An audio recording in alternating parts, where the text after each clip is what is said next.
Hi, would you like to know more about ChatGPT?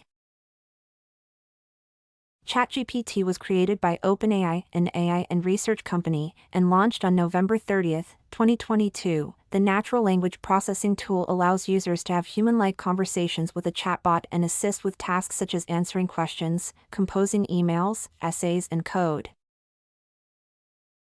Upon its launch, ChatGPT gained significant attention for its advanced conversational capabilities and quickly gained over 1 million users.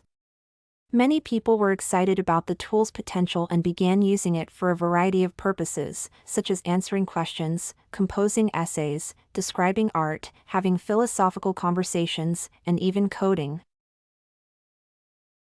However, ChatGPT also had its limitations.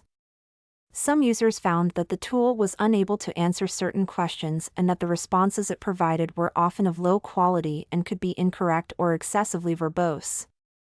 As a result, developer question-and-answer site Stack Overflow temporarily banned ChatGPT-generated responses to questions. Despite these limitations, many people remained excited about the potential of ChatGPT and other language models like it. However, others were concerned about the potential negative consequences of increasingly advanced AI and the need for proper regulation and oversight. As ChatGPT continues to evolve and improve, it will be interesting to see how it is used and the impact it has on various industries and fields.